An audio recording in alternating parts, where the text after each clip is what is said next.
So tomorrow am giving a presentation. Well, I'm co-presenting with a partner of mine. We are giving a presentation on, it's called Surviving Grief During the Holiday. But I just don't like the word surviving. You know what I mean? Like, I think surviving, I don't know. I just struggle with it. I'm sure it probably feels like that. And I think it does feel like that in some ways. For some people, I just don't know if it's the right term. You know what I mean? Anyway, so far we did this before and we had 29 people signed up that came. And tomorrow we have 10. So I definitely feel like there is a need in our communities to open up about our grief, about, our loss. It's wild to me sometimes because, like, in some countries, in some cultures, they grieve completely different. Like, they'll wail in the streets, for example, or during the first 24 hours, you have to be with the body. And you have to stay up, So, I mean, like, there's different traditions for different cultures, but I don't even know why I'm sharing this really, but I just felt like talking to somebody and nobody's here right now, so I thought I would just share that.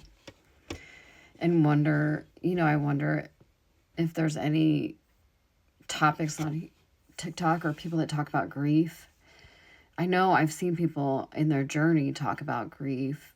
I'm just curious if there's any, like, grief educators or grief specialists on here that share, different information about grief. It's one of the things I'm super passionate about, grieving. And I mean, we grieve anytime there's change, right? Anytime we have big change in our lives, there's a death of something else. And so while there's grieving, right, the loss of a loved one or a pet,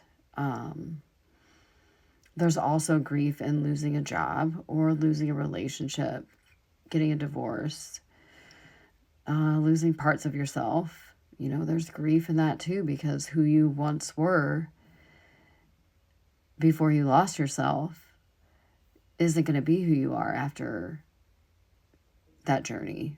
You know what I mean? So anyway, we're giving a presentation tomorrow, and I'm looking forward to creating space for it. And I'm also looking forward to listening to people share, because I think there's also something so healing. I don't know if that's the right word, but there's something so powerful in being a witness to somebody else's grief and having somebody else be a witness to your grief. Talking about it, the reality of it, and just like getting it out there, in a community. Because the deal is this, like, we're all grieving something, somewhere down the line we've experienced grief. And if we haven't, that time will come.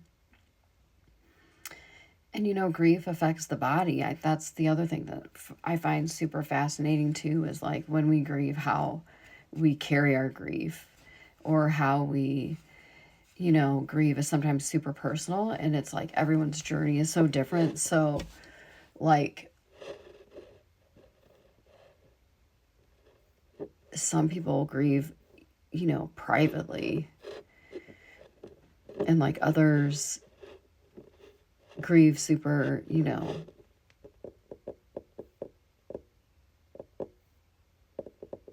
I don't know what the word is I'm looking for, but they have to like talk about it, get it out, keep rehashing it. I don't know. It's like how we contain it and how we express it is different for everybody.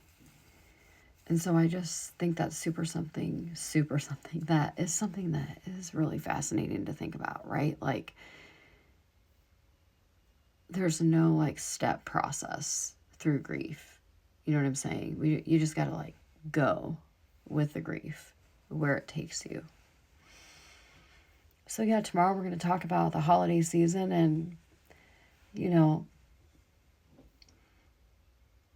I once had a mentor tell me or talk about grief and giving ourselves permission.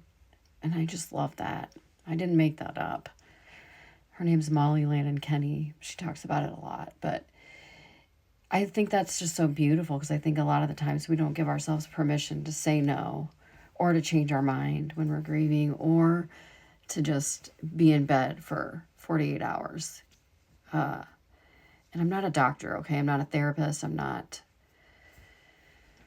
a grieving human. I am somebody that companions people at the end of life. To some that might be a doula. To some that might be a guide or a companion, or that just might be human nature for some. But yeah, those are just a few of my thoughts. I'm trying to look a few things up here and get ready for tomorrow. So yeah, I guess I'll let you go. I hope you have a great evening. It's Friday night and I'm going to curl up with my animals and light some candles and get some stuff done. So yeah, talk to you soon.